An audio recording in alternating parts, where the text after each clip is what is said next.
Hi, I'm Adam Couchman. I'm the Academic Dean at St Francis College here in Brisbane. We've got a wonderful workshop happening next year in February with Dr. Léon van Ommen of the University of Aberdeen and the Centre for Autism and Theology.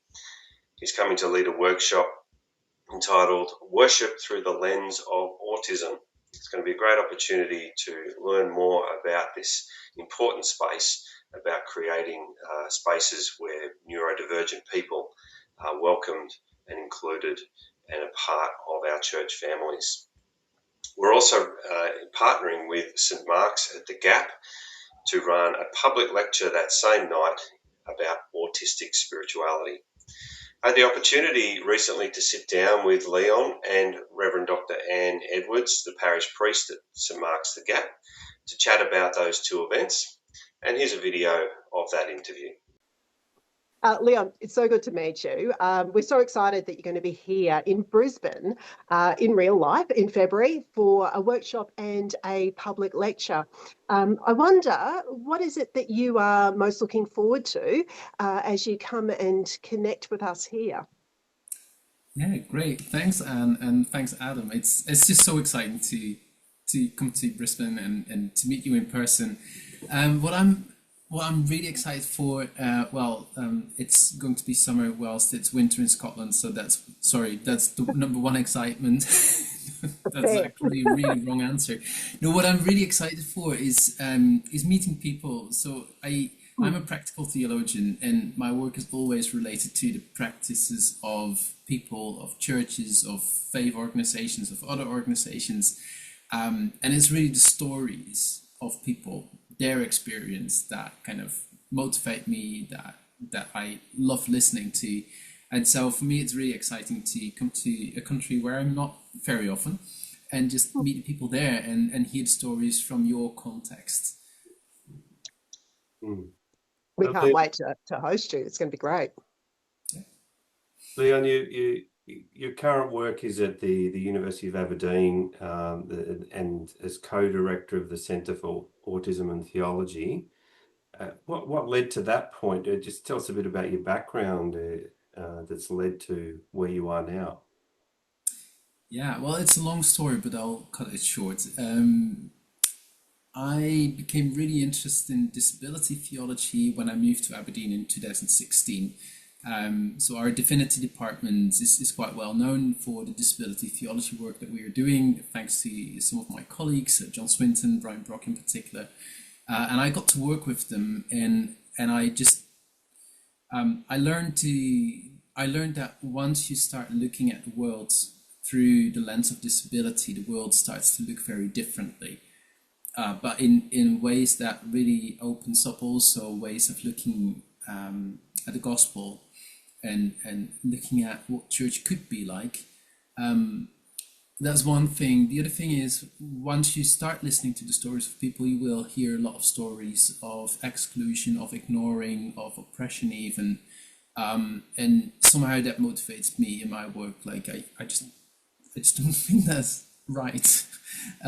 Well, that's a truism, of course, but it kind of always, I get a little bit angry, maybe even, when I hear those stories. I'm like, that as a church, we are called to be much more inclusive in the church. We all need each other, and we just simply miss out if we exclude people.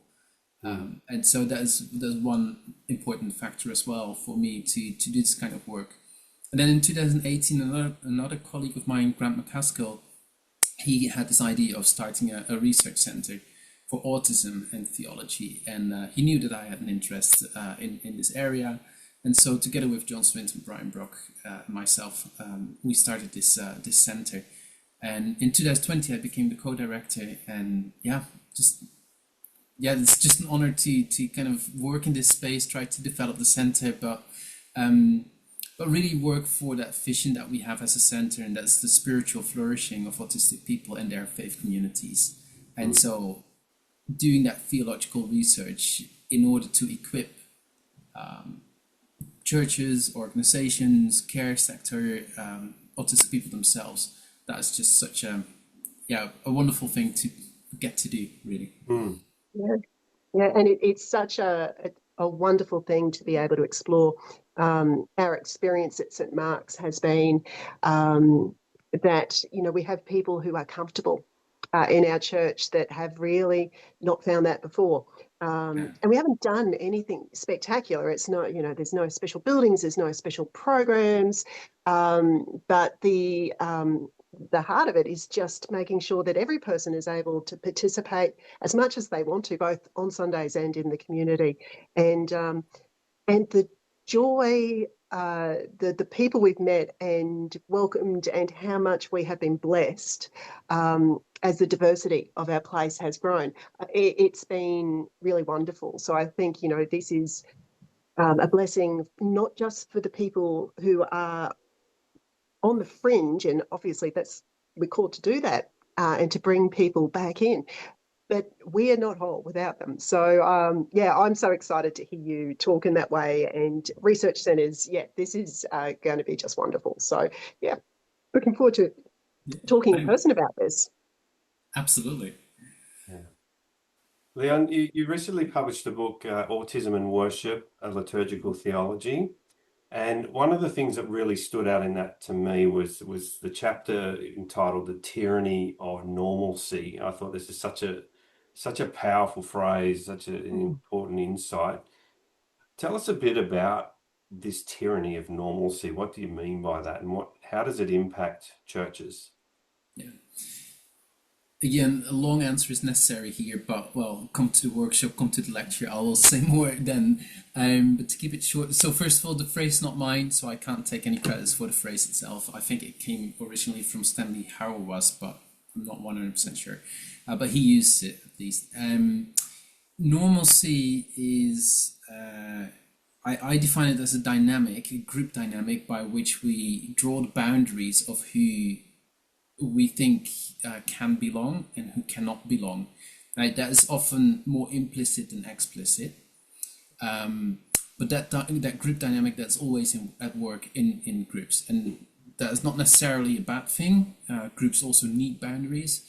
But the way we draw those boundaries can become really oppressive when it starts to exclude people for reasons from a Christian point of view, from a theological point of view, if that's for reasons that do not align with the values of the kingdom. So that is in a nutshell my argument there is, well, if we exclude people because they just don't talk the way we talk, I mean, we and they, that's already, of course, problematic to speak in those terms. But if they don't, you know, behave in the way that the group expects, if they are not quick enough processing things and giving answers in order to socialize and be part of group conversations or even individual conversations, if all of that is different than what the group values, then what happens is that those people are going to be ignored, not being talked about much. Even if churches are very well intended, then still that can easily happen. And that becomes a tyranny in the sense that that those norms, those group values, explicitly or implicitly, they become exactly where the boundaries are drawn. And that becomes really oppressive because it simply leads to exclusion or ignorance, or ignoring, I should say. So I don't know whether that makes sense if I just say it so briefly, but that is kind of the heart of the argument there. And that's a tyranny, because that's just it. Because groups have a really difficult time to get away from that, or to evaluate their own values and norms. And so, because it's implicit very often, you don't know that it's happening, but it's very real. And yeah, that a tyranny. Yeah, that's the tyranny part of it, I think. And that thing about ignoring and the not seeing and the actually just having so little access that we don't even encounter people, that is a tyranny, isn't it? Right? And we see it over and over. So my profession before I was a priest, I was a speech pathologist. And so doing that work of engaging with the community, the largest part of that work is actually working in the environment and the community to open it up and to remove some of those barriers. And we as a church need to be leading the way there and showing what can be done. Leon, you've mentioned the workshop that you're going to run while you're here at St Francis College. That's happening on the 13th of February next year, in person and online, and which we're really looking forward to you coming and leading us in that. What can people expect from the workshop? What's it going to be? What are we going to cover? What can they expect to walk away from that, having heard? Yeah, and this is something I'm really excited for this, because I just get to spend several hours with people that are interested in things that I'm interested about, and we are going to talk together. And it's very much talking together. So it's going to be a workshop. I will give input, of course, but I also want to learn. I very much believe that there is wisdom around the room already, right? So it's not me being the expert just saying telling you what to do. That's just not how it works, I think. What can people expect? I think, well, first of all, we need to look at some key terms and look even at the question, what is autism? Even that is almost a fraught question. So what we are going to do in the workshop, and that's why I'm grateful that we have multiple hours or several hours together, we have time to go in some depth into those kind of questions. And I think that's really important to even tease out what is autism? What are we talking about? From what perspectives are we talking about? And then what I've observed when it comes to that exclusion, that ignoring that we just talked about in the several research projects that we've done here at Centre, I think often it comes back to three things. There is a difference when it comes to autism, a difference to non-autistic people. You can also turn that around, of course. So it's not like, oh, the autistic people are different, maybe just the majority of people are different, right? Okay. Again, it's already like, you can see how this conversation is very fraught with kind of all kinds of misunderstandings and perspectives and perspective taking. So that's what we're going to do constantly.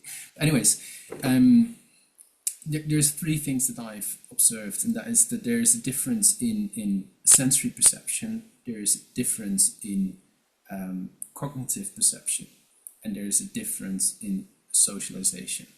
And so those are three key themes that we are going to look at, and especially the socialization and the senses. We are going to look at that. Now, the senses may be a little bit of a surprise if you don't know too much about autism, but if you know autism, you know that the senses and the sensory perception are just key to understanding autism. And also, worship is embodied, church is embodied. It's very highly sensory space, and part of our embodiment is that sensory aspect, of course. So we encounter the world through our senses. And so we need to look at that. And if there's differences, and there are clear differences between autistic and non-autistic people, we need to look into that. And I've done quite a lot of work on this together, actually, with a research psychologist from Melbourne. So I'm really, really excited to talk about this as well. But it's not going to be the only thing. But, yeah.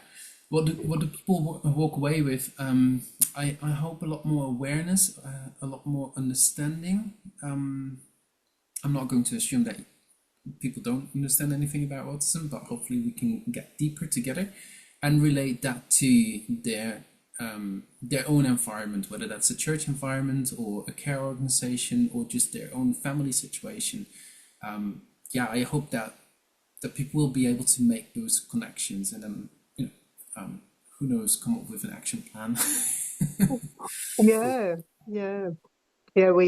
We work with something called an accessibility matrix that was developed by people with lived experience of all sorts of different disabilities, and that's definitely one of the key things that actually you build your action plan with the people who are with you and address the situation for each context. So that conversation and problem solving and exploring is it's going to be a great way to explore this. Yeah. One more thing maybe about what we're going to cover. One thing that people are not going to take away from the workshop is a checklist of things to do. because I'm not going to give you a checklist because I don't believe that that's the best approach. But I will give an alternative to checklists. So if you want to know what the alternative is, come along. Yeah. Not one more checklist. I'm very happy to hear that. That sounds. It's so good, and it's not on the list of questions we had for you, Leon. But I'm so excited because you've worked so closely with autistic people, and you are amplifying their experiences and their stories. And for me, that's such a privilege to hear it from that perspective as well. So that was my first question when we talked.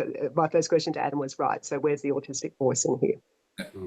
And so that was brilliant. Yeah, the autistic voices will hopefully be amplified. I will do my very best to do that. That's for me, it's a no-brainer that it's the first and most important thing to do. Yes, and when we don't listen, that's when we end up with checklists, right, and programs. We do. Exactly. So I'm the parish priest at the Gap at St Mark's, and we are so excited about collaborating. And we're going to be the host of the public lecture in our facility. And so we've got spaces physically, but we'll also be live streaming the event. And so the lecture. And so I wonder if you can give us a little insight into what people might expect from the public lecture that night. Yeah, so I think we titled the public lecture Autistic Spirituality, and so a couple of things there. Again, I'll try to be brief. Both in academic literature and in faith communities, there's often a misunderstanding about, and forgive me that I'm putting it like this, but about autistic capacity for spirituality. So there seems to be an argument that autistic people are less spiritual or less intuitively inclined towards spirituality. And I'm finishing a research project looking into that argument because it just runs entirely counter to the many stories that I know from autistic people. Over the years, I've interviewed formally dozens and dozens and dozens of autistic people. I've spoken with many more, and I hear so often really moving stories about their spirituality. I know that a lot of autistic people have a very lively spirituality and religion. And so I wanted to find out more why is that argument there? And so we're going to talk a little bit about that in order to kind of, I guess, do some myth busting and just I'm here for that. But also what we then did in response, we did interviews with over 30 autistic people exactly about this point, like tell us more about your spirituality. And we tried to come up with a kind of a theory, if you like, of what autistic spirituality might look like. And that is what I'm really keen to present. And I just hope that we then have a wonderful discussion and that there will be ample time for Q&As and just share stories together, share questions, share thoughts, share wisdom. That's what I hope for the lecture. I hope that aligns with your hopes. It does. And the thing that's exciting for me is, when we listen to stories from different perspectives, it actually opens up spirituality full stop. And so there's no question that we're going to learn more about God in that, and also how, we as humanity and as creation engage with our God. And, there will be surprising things for us to all learn. And so you're right. I'm very pleased. That's I'm going to enjoy it, and I know other people will too. But it's very selfishly my place. We're hosting you, so thank you for giving me exactly what I want to hear. You're welcome. Thanks for having me.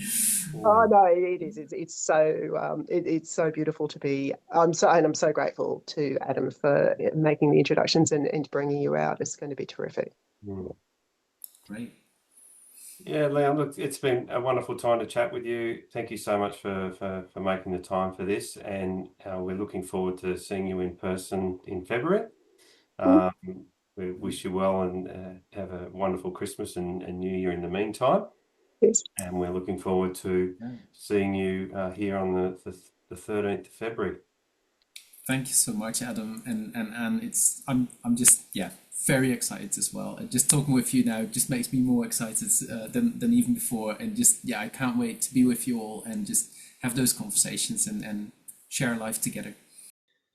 I hope you enjoyed watching that video. If you'd like more information about the workshop or the public lecture, you can click on the links below to find out more information. I look forward to seeing you there.